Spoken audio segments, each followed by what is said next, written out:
figure 3 below shows a Venn diagram with two events, right? A and B, and probabilities associated with these events. And it just says, well, let's read the Venn diagram to be fair. We've got the intersection to be a half. We've got probability of A to be X and the half, probability of B to be Y and the half, and the outside is 1 over 12.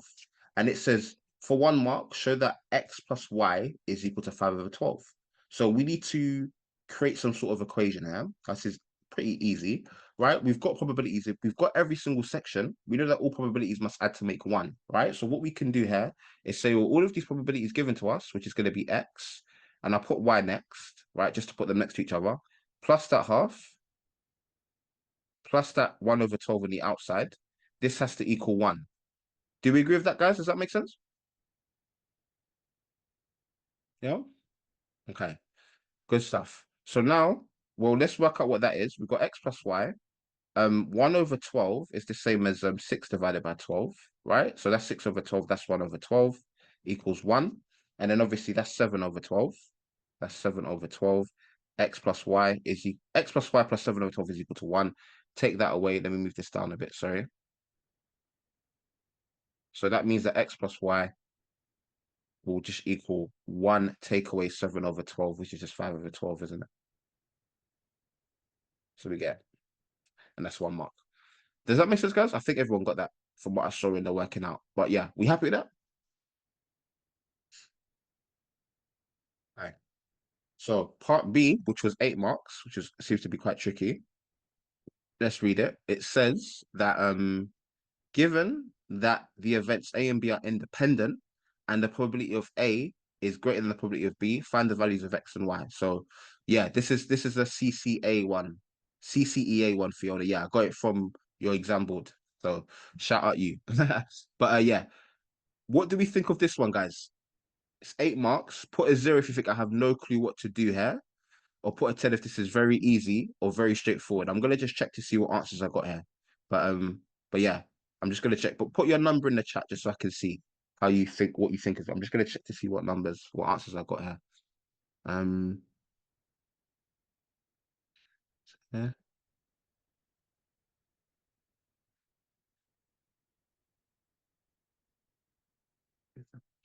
Okay, cool. So with this one here, let's have a go at it then. Let's see how we go on. So it says, given that the events A and B are independent, well, remember what that means. That means if the events A and B are independent, right, it means that the probability of A times the probability of B, right, is equal to the intersection.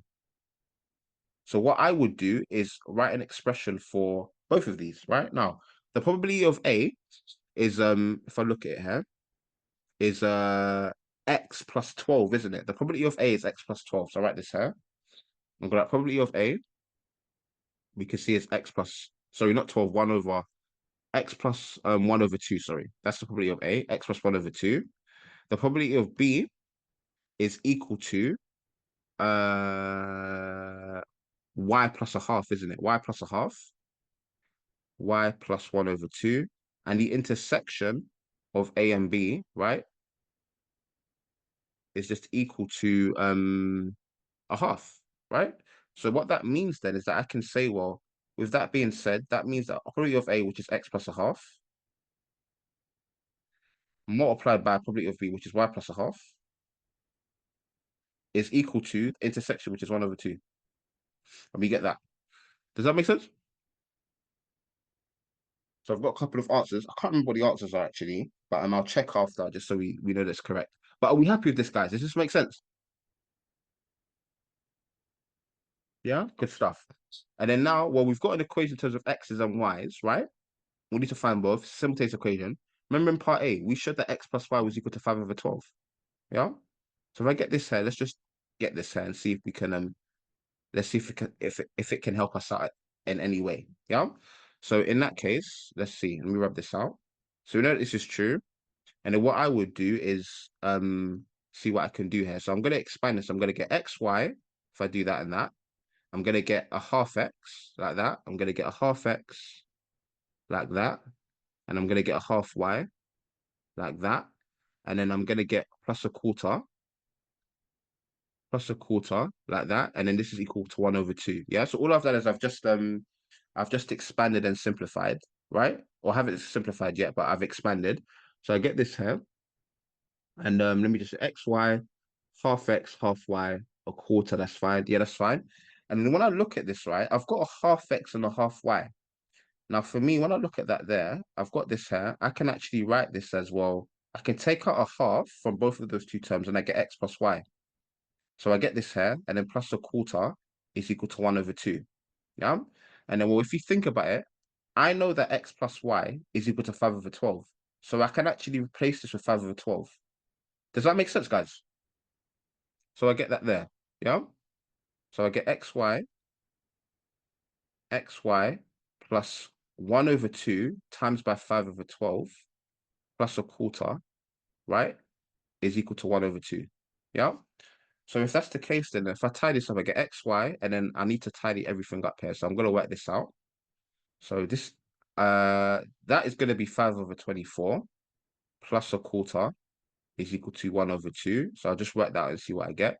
So let me get my calculator. Um, 5 over 12.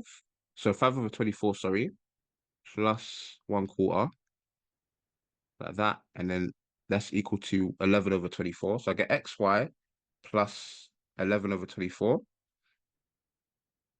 is equal to 1 over 2. Yeah? And that tells me that xy is equal to 1 half minus that. 1 half minus 11 over 24. It's going to be 11 over 24, which is going to be 1 over 24, right? So I get that there. So xy is equal to 1 over 24. And to be honest, I think we can just go back here, isn't it? Because x plus y is still equal to 5 over 12. So that means that, for example, if I look at this one here, y would have to equal 5 over 12 minus x. And then we can plug that in there and we get a quadratic, I believe. I think that should be fine. Let's work out and see what we get. So if that's the case, we're going to get x, and then we're going to get 5 over 12 minus x is equal to 1 over 24. And then we just need to expand and simplify it and blah, blah, blah. I think it should be fine.